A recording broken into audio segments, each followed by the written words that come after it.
The first hour in that car didn't even feel real. My brain kept insisting he'd come back any second. I stared through the tinted windows, listening to every passing engine like it might be him. My hands were shaking and I didn't even notice. I wasn't scared yet, just confused and trying to talk myself into believing it was some stupid misunderstanding. But deep in my chest, something heavy started stacking up, like my heart already knew the truth and my mind was still playing dumb. I kept whispering he wouldn't just bail on me, even though the locked doors and dead silence were screaming the opposite. By hour 7, I wasn't the same girl anymore. My mouth was dry, my legs were stiff, and my thoughts were louder than the street outside.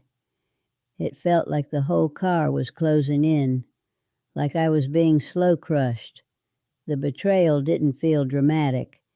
It felt like a hairline fracture under my skin, hurting every time I breathed. I didn't cry. I didn't freak out. I just stared at the steering wheel and finally accepted that I loved a man who could trap me and walk away without even flinching. I met him on some random Tuesday at a coffee shop, I remember, because I spilled espresso all over my sleeve right before he showed up. He laughed and said it looked like I was fighting my drink instead of drinking it. I laughed too, because it felt harmless. That laugh was the first mistake. I should have listened to how fake it felt even then. He wasn't smooth or charming. If anything, he was awkward as hell.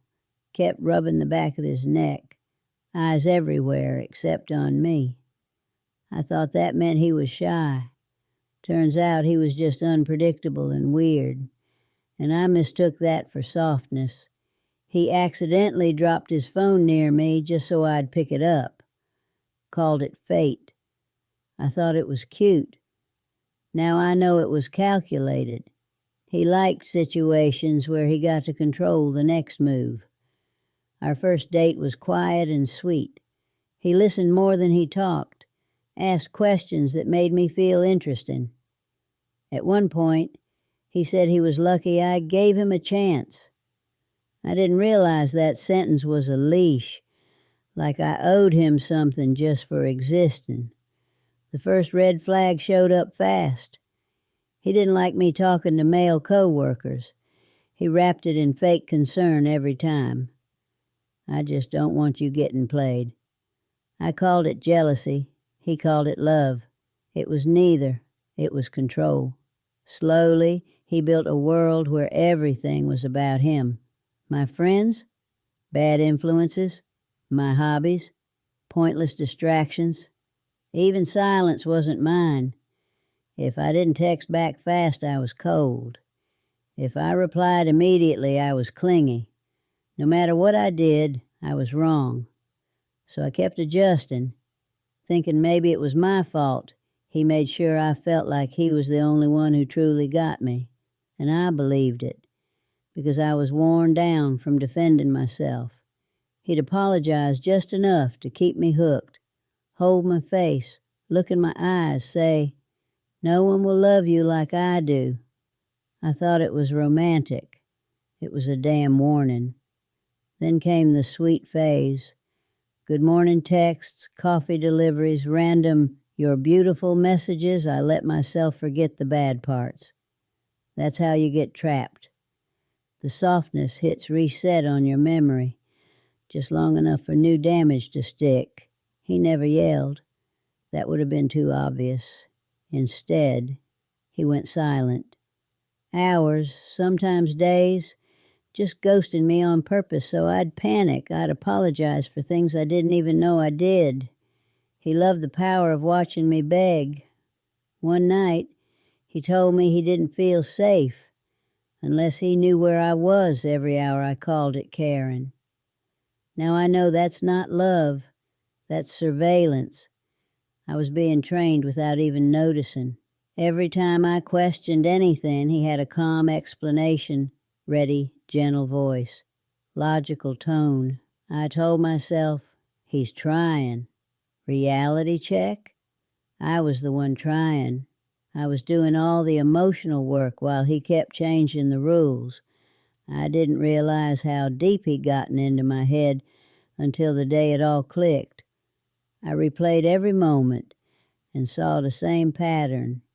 He smiled when I depended on him and disappeared every time I stood on my own. He didn't want a girlfriend. He wanted a possession. And I let him, because I thought love was about holding on harder, not walking away free. After months of bending and shrinking, I finally noticed how much of myself I'd lost. I barely recognized the girl in the mirror, hair messy, eyes dark, every decision measured against what he might think. Then one evening, I laughed at a joke without checking if he'd approve. That tiny spark hit me like a punch. I still existed outside of him. And for the first time in forever, I understood that surviving him wouldn't be just leaving. It would be taking back every piece of me he tried to steal. It started like any other Friday evening. I thought I could finally breathe, the week finally ending, the city humming softly outside my apartment window. He texted me, casual as ever, asking if I wanted to go out for just a quick drive.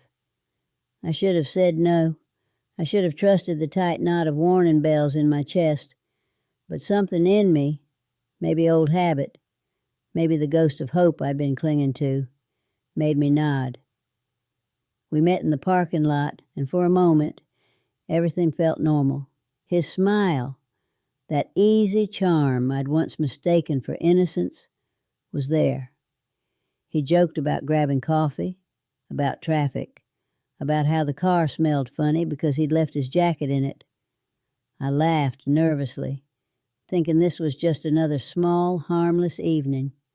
I didn't notice the way his eyes lingered on the locks on the doors, the way his grip on the wheel was just a fraction too tight. Then we drove in silence for a while, the city streets thinning out behind us. I tried joking about work, making conversation, trying to fill the air with normalcy, but he didn't respond. Then, calmly, almost casually, he said, "We're not going back yet," and his hands tightened on the wheel. That's when the first real shiver of fear slid down my spine. Before I could even react, the locks clicked. I tugged at the door. Nothing. My phone, dead.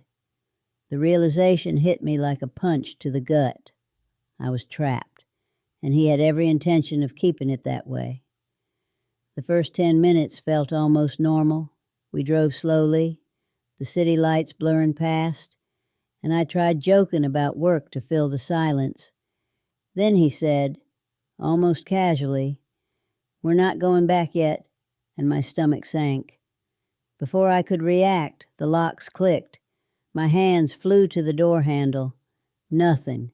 My phone was dead. The punch of realization hit me so hard I could barely breathe. I was trapped. The first hour crawled like it was moving in slow motion. My legs cramped, my hands shook, and I tried to make small talk, trying to anchor him back to normalcy. Every question I asked bounced off him like a stone in a wall. The silence became heavy, a living thing pressing against me, reminding me how powerless I really was. Every streetlight we passed felt like a reminder. No one knew where I was, and even if they did, they couldn't help me. The second hour blurred into panic. My thoughts raced. Memories of every red flag, every manipulation, every apology I'd ever swallowed, looping endlessly. I tried mapping escape routes, the windows, the doors, even breaking the windshield. But my body froze, tense with fear. He spoke rarely, softly, almost benignly, and every word hit like a hammer. "Stop fidgeting. Stop thinking you can control this." That calm tone was more terrifying than a scream. The third hour pressed in on me like the car itself was a predator. My chest burned. My stomach churned, and every creak of the seat under me made me jump. I started whispering to myself, trying to keep my sanity. You can survive this. You have to survive this. But the longer the silence stretched, the louder the fear became. And I realized just how much of myself I'd already lost, how much he had taken without ever touching me. The fourth hour was a haze of hyper-awareness. Every glance at the rearview mirror, every subtle twitch of his hand, made my pulse spike. I noticed the way he relaxed only when I panicked, how he thrived on my tiny movements of desperation. I couldn't look away, and even if I could, I didn't know what I'd see. The car had become a cage, the world outside irrelevant, and the person I trusted most had turned predator. The fifth hour turned my fear inward. My mind raced through everything, my mistakes, my compromises, my blind spots. I realized I'd been underestimating him, believing his charm, believing the apologies that never really fixed anything. And with that realization came a bitter, icy spark. Maybe the only way out was to fight, to find that tiny shred of strength I'd buried beneath months of manipulation. The sixth hour was the quiet before chaos.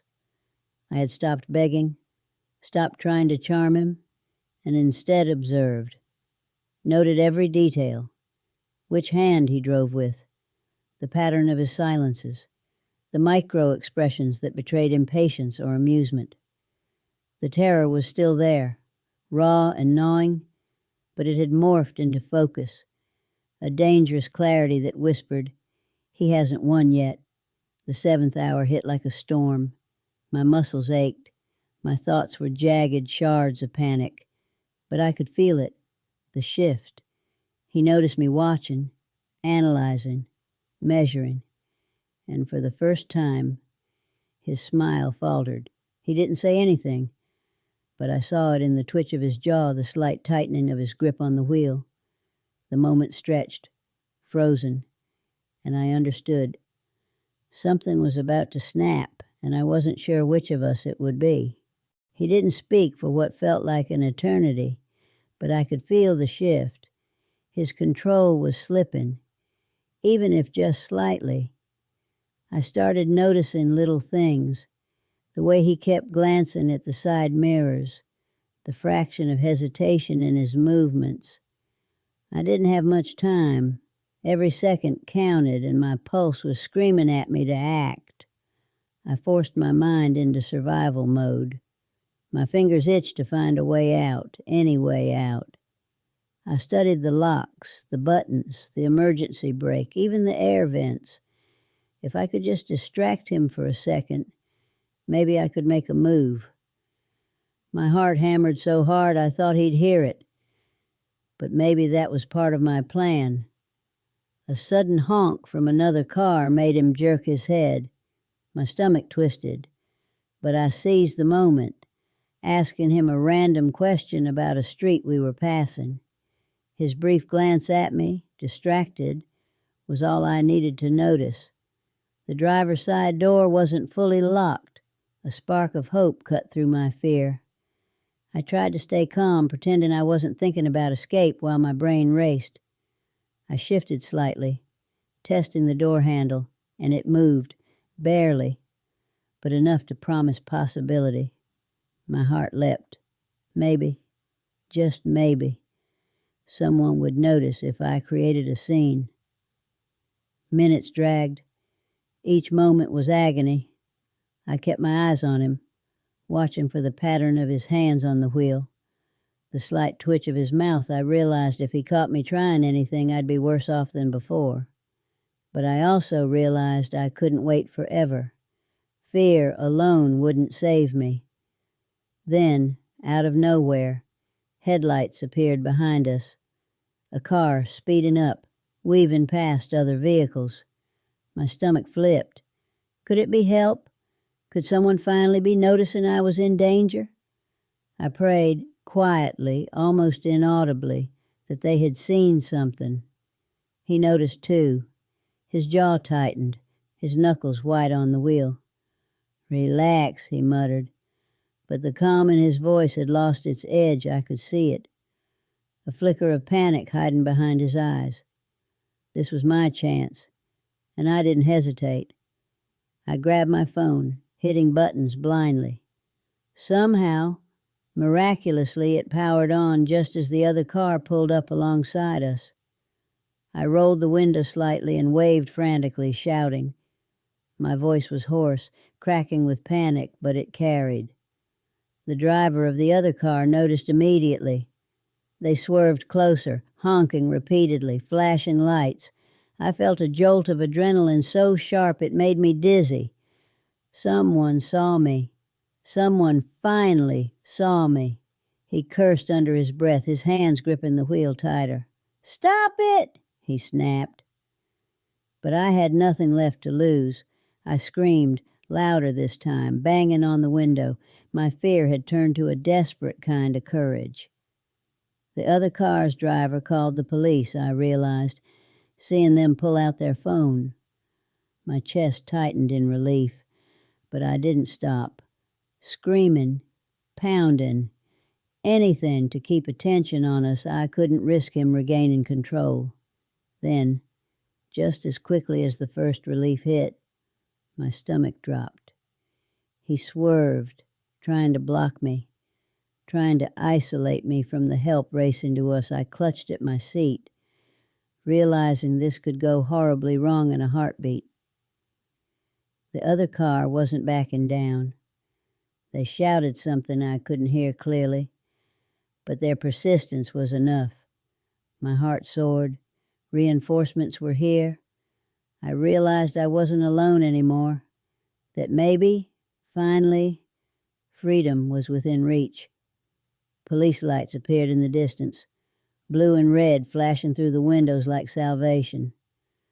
I almost cried, relief and disbelief twisting together. He was losing control, and I could see it, could feel it, could taste the victory just beyond my fingertips. He tried one last attempt to scare me, swerving sharply, but I held on, refusing to give him the satisfaction of panic. And then the doors opened from the outside. Officers were there, guns out, calm but firm. I felt my chest heave as the first shreds of fear began to lift. I stepped out of the car, trembling, exhausted, alive. The nightmare wasn't over, but for the first time in hours, for the first time in months, I realized someone had my back, and in that moment, I knew I would survive, and nothing he did could take that from me. Suddenly, headlights appeared in the distance, cutting through the dark streets like a lifeline. My heart lurched, disbelief and hope clashing inside me. I grabbed my phone, praying it still had enough charge, and managed to flash the screen toward the other car, waving frantically. The other driver noticed immediately, swerving closer, honking and flashing lights, shouting something I couldn't hear. Adrenaline surged, and for the first time in hours, I felt the possibility of escape. Raw, terrifying, and exhilarating all at once. He swore under his breath, jerking the wheel in panic, but I didn't stop. I screamed, slammed my fists against the window, and refused to shrink back. The other car stayed with us, relentless, their headlights cutting through the night like a lifeline. My chest hammered, my throat raw, and for the first time in hours I felt a flicker of hope. The flashing red and blue lights of approaching police grew brighter, painting the asphalt with urgent chaos, and I realized help was finally here. The moment the doors swung open, I stumbled out, trembling, shivering from exhaustion and fear. The officers' voices were calm but authoritative, guiding me away from the car that had held me captive, wrapping me in a blanket I barely noticed as the adrenaline pulsed in my veins. My knees buckled slightly, and I caught a glimpse of him, frozen, hands cuffed, eyes wild with disbelief and fury. Relief collided with lingering terror, and I didn't know whether to cry or run. The officer beside me kept a steady hand on my back, grounding me as I tried to steady my breathing. Every muscle in my body ached, every nerve screamed, yet part of me couldn't stop replaying the locked doors, the dead phone, the suffocating silence of those hours. I realized survival was one thing, but freedom, true freedom, would take more than being physically safe. The paramedics arrived moments later, checking me for injuries, bruises, dehydration. My body barely registered the pain. My mind was still trapped in the car, still screaming with the echo of his calm, controlling presence. I answered their questions in short bursts, barely forming sentences, because talking felt like exposing myself again, like reliving the entire nightmare in every word. Even as I sat wrapped in a blanket watching him being escorted to another vehicle, my chest remained tight. The city around me seemed unreal, normal yet distant, as though I were somewhere else entirely. The air smelled of asphalt, police engines, and faint smoke. A sharp reminder that I had been trapped, manipulated, and nearly broken, and now I had to figure out what came next. I wanted to collapse on the sidewalk, to let the adrenaline drain out of my body in waves of relief. But the officer's grip kept me upright. My mind raced. What had I learned? What had I ignored? And how many times had I let someone's control seep into my life unnoticed? I realized that the physical escape was only the beginning. The psychological battle was far from over. The flashing lights faded slightly, but my pulse didn't. Every shadow on the street seemed like it could hide him. Every passing car a potential threat. Even though he was restrained, even though I was safe, I understood that my brain had been rewired for fear, and it wouldn't release me so easily. Awareness was a double-edged sword, both protecting and haunting me. The officers led me to a patrol car, still wrapped in the blanket, and I clutched it like a lifeline, afraid of letting go. My body trembled with exhaustion and shock, but my thoughts were jagged shards of terror and clarity. I thought about the months of manipulation, the gaslighting, the small red flags I had ignored, and I realized that survival required more than just escaping physically. It required reclaiming my mind. As the patrol car drove away from the scene, I kept glancing out the window, scanning for signs of him, half expecting the nightmare to continue, half hoping it wouldn't. The silence in the car was broken only by the hum of the engine and the low murmur of the officer's conversation, which felt like a fragile shield against the chaos still echoing in my head. I tried to breathe deeply, grounded myself, but every flash of light from a passing vehicle made me flinch. My thoughts kept circling. Could he escape? Could he retaliate? Could I truly be safe? Fear and relief mingled in an uneasy knot, and I realized I would carry both for a long time, like a shadow I couldn't shake. At the next stoplight, my mind wandered to all the small details I had ignored before. The way he watched me, the way he twisted concern into control, the tiny manipulations I had excused. Every memory surged through me like a warning, a lesson I could no longer ignore. Survival had saved my life, but understanding had to save my soul. Even inside the patrol car, surrounded by officers and flashing lights, I felt the weight of months of manipulation pressing down. My body ached from hours of tension, my hands still raw from banging on the windows, but my mind refused rest. I knew I had to stay vigilant. that the psychological chains he had placed around me would take longer to break than the physical ones. The safe house they brought me to was quiet, sterile, almost unreal, like stepping into another world where danger was supposed to feel impossible.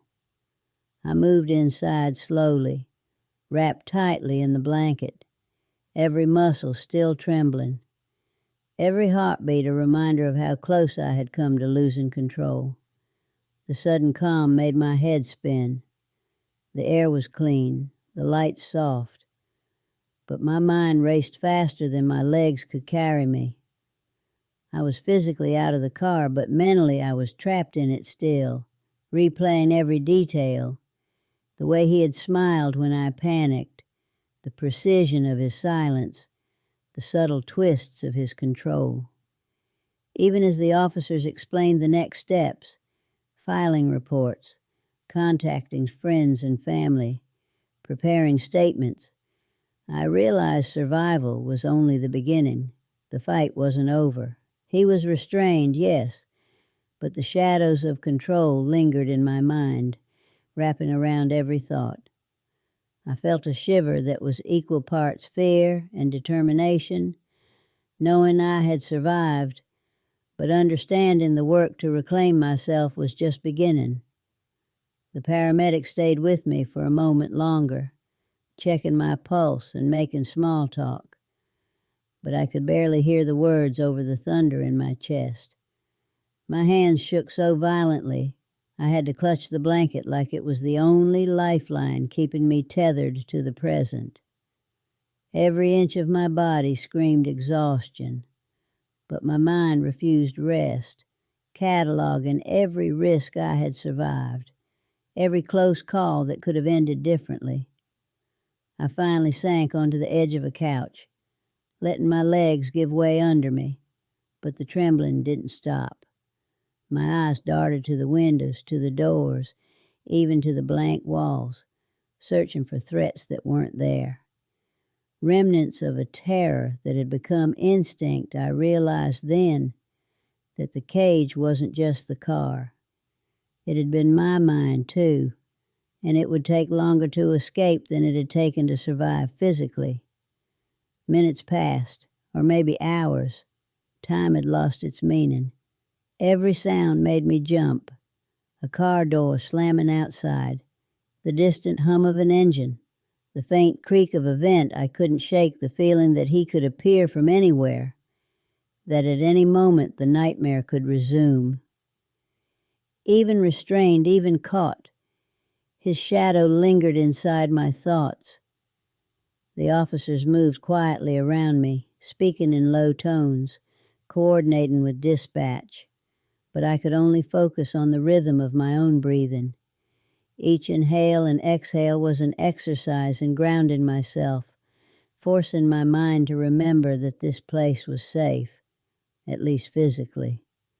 Mentally, though, I felt like I was still crawling through the metal confines of that car, every second replaying, every manipulation etched into my nerve endings. I thought about calling someone I trusted, a friend, a family member, but the idea of letting them see me like this, trembling, raw, terrified, felt almost unbearable. What would I say? How could I explain hours of terror without feeling broken? I realized the words might come eventually, but for now, silence was a shield, and the blanket wrapped around me was armor. A knock at the door startled me, and my heart jumped to my throat. Even though I knew it was probably an officer or someone from the safe house, every instinct screamed caution. I froze, gripping the blanket tighter, every nerve taut. When the door opened, a woman stepped in with a gentle smile, carrying water and a small snack. Her calm presence offered a strange kind of solace, but I still couldn't shake the tension coiled in my chest. She sat across from me, speaking softly, letting me set the pace of conversation. She didn't ask prying questions, didn't rush me to explain or relive. I realized slowly that this was the first human interaction in hours that didn't demand performance, and I clung to it, though fear still throbbed in my bones. Hours seemed to blur as I sipped water and tried to settle. Every time I closed my eyes, I saw him. His expression, the way he had manipulated and controlled me, the way silence had become a weapon. Even as I breathed, I felt the pulse of tension in my body, the memory of every locked door and every dead phone.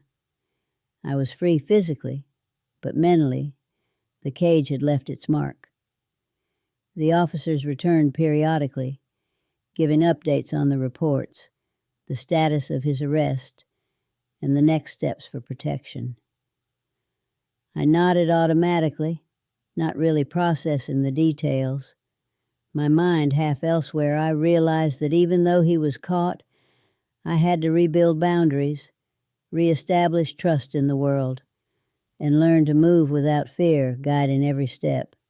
At one point, I caught my reflection in a window, my eyes wide, rimmed red, my hair disheveled, my hands shaking.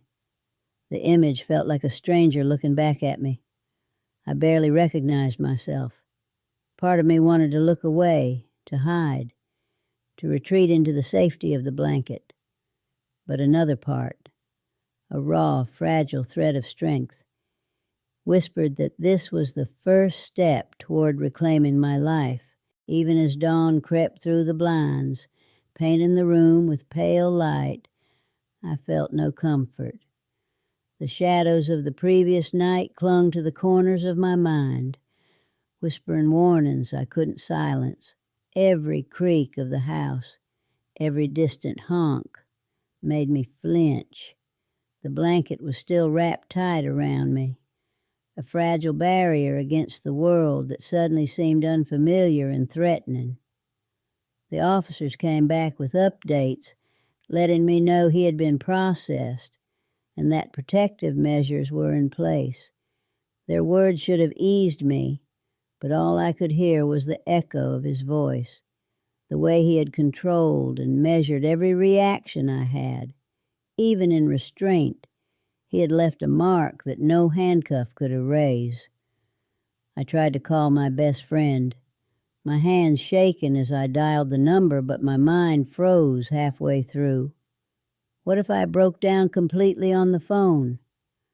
What if I couldn't explain what had happened without sobbing uncontrollably? Finally, I pressed send and whispered a trembling, "Please answer," though I wasn't sure if I wanted to hear the voice that would remind me that I was alive, yet fragile. When she picked up, I couldn't speak at first. Her voice, frantic, worried, was a tether to normalcy, but also a reminder of the distance I had been forced to endure alone. I let the sobs spill finally, tears running freely, each one a shard of the fear, panic, and betrayal I had carried for hours, for months. Her hand, even through the phone, felt like the first lifeline I had allowed myself to grab. Hours blurred as I tried to rest, but my mind refused. Every noise, every sudden movement made me bolt upright, heart hammering. The nightmare of the car replayed endlessly. The locks, the dead phone, the calculated calm in his expression. I realized that freedom was not just physical. It had to be fought for every waking moment. The safe house staff brought meals, quietly leaving them near me, but I couldn't touch anything I felt like any act, any movement, could be monitored, could become another test of control. I realized just how deeply he had trained me to doubt my own agency, to question my instincts, to defer to his judgment. Rebuilding trust in myself was going to be harder than I imagined. I paced the room, blanket slipping from my shoulders, counting steps, listening to each creak of the floor, each hum of the air conditioning. Every sound was amplified, and every silence was loaded with threat. I thought about the car, about the hours locked inside, and realized that the trauma wasn't over. It would ride with me, sharp and insistent, demanding vigilance. When I finally lay down, I kept one eye open, listening for anything unusual. My body screamed for sleep, but my mind refused to relinquish control. Every instinct I had sharpened during those terrifying hours remained active. A constant hum of anxiety and awareness I understood then, that I would be on edge for a long time. That this survival was only the first layer of a much longer fight. A knock at the door startled me into a full-body tremor. Even after everything, even with officers posted outside, my muscles tensed as if the sound could mean him returning. But it was another officer, bringing updates and offering reassurances. His calm voice cutting through the fog. I nodded, forcing a small smile. But my body remained wound tight, coiled with months of fear, finally released, but not yet dissipated.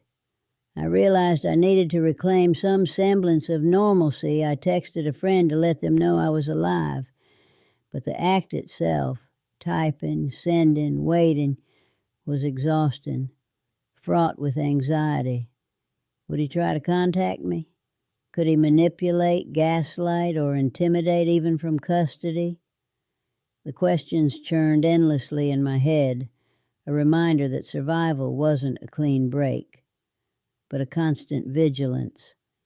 The day passed slowly, the safe house feeling both sanctuary and cage. I couldn't stop thinking about the future, about the legal steps, the testimonies, the court proceedings. Every decision felt monumental. Every phone call a potential trigger. I realized I had to navigate the world carefully, balancing fear with agency, trauma with resilience. Even as night fell again, the room quiet except for the hum of the heater, I felt the weight of what had happened pressing against me. I was physically free, yes, but the chains of manipulation and control had left their mark deep in my psyche. I shivered, aware that the journey to reclaim my life would be long, winding, and uncertain. And somewhere in the back of my mind, a small raw spark whispered that I was ready, though the path ahead was far from clear. The next morning, sunlight streamed into the safe house, but it offered little comfort.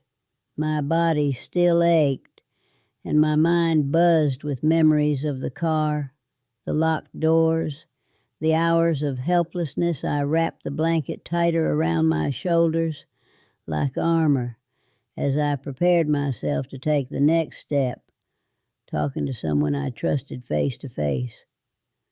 When my best friend arrived, the first hug nearly knocked me off balance. I hadn't realized how desperate I'd been for human touch that didn't carry judgment or expectation.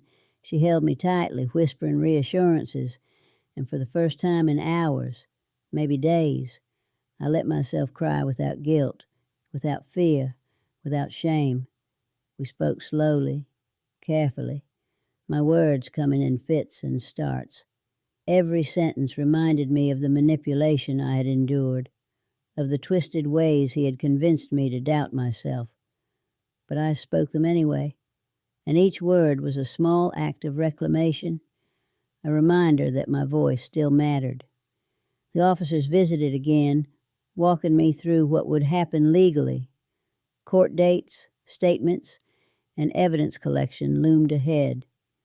My stomach churned at the thought, but somewhere beneath the fear, a flicker of strength stirred. This wasn't just about surviving. It was about asserting my right to exist freely, without fear of someone else controlling my every move. Over the next few days, I started tentatively reconnecting with friends.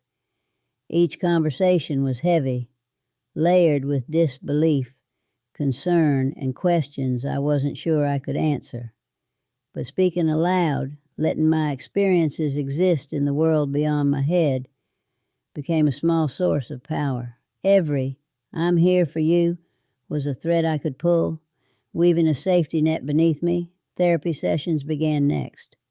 Sitting in the quiet office, I recounted the car, the hours trapped, the months of manipulation. Each memory was painful, each detail vivid, but each acknowledgement chipped away at the hold his control had over me. Slowly, piece by piece, I began to feel the weight on my chest lessen, even if only slightly. Nightmares still haunted me. Even in the safety of my own room, shadows felt like threats, doors like potential cages. But the difference now was awareness. I knew these fears were echoes, not immediate danger. I could breathe, even if shakily, knowing that survival didn't have to mean paralysis. The court proceedings were terrifying. Seeing him restrained, listening to officers and lawyers recount his actions, and knowing the system's slow wheels would turn against him tested me. But each session, each recounting of the truth, reinforced that my experience mattered, that his control had limits, and that I had power he could never take. Friends and family rallied around me. I felt fragile, raw, and exposed, yet surrounded by reminders that I wasn't alone. Their presence was grounding, teaching me slowly that trust could exist again, that love without control was possible, and that my instincts, once numbed, could guide me safely forward. I started reclaiming routines I had abandoned, long walks, work, simple moments of quiet, testing boundaries I hadn't dared to before. Each small victory, whether cooking a meal alone or answering a phone call without panic, became a measure of independence, a way to rebuild trust in myself and my decisions. Letters and evidence were compiled for court. Each piece felt like armor, each documented detail a way to assert my reality against his manipulations. I understood now that reclaiming my life meant more than survival. It meant confronting the past, exposing the truth, and refusing to let fear define me. Months passed. The legal system moved slowly, but each victory, no matter how small, was a triumph. I learned to sleep with doors unlocked, to let people in without suspicion, to laugh without scanning for threats. Each day was a battle against the shadows he had left behind, and each day I won a little more of myself back. And finally, one evening, after a long day of court updates and therapy, I stood by my window, the city lights stretching below me, a deep, steady calm settling in my chest.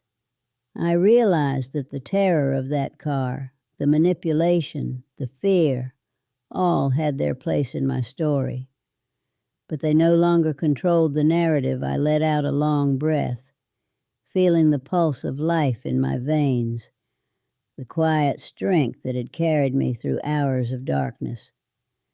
Freedom, I understood now, wasn't just being unlocked from a door. It was reclaiming my mind, my body, and my right to exist without fear.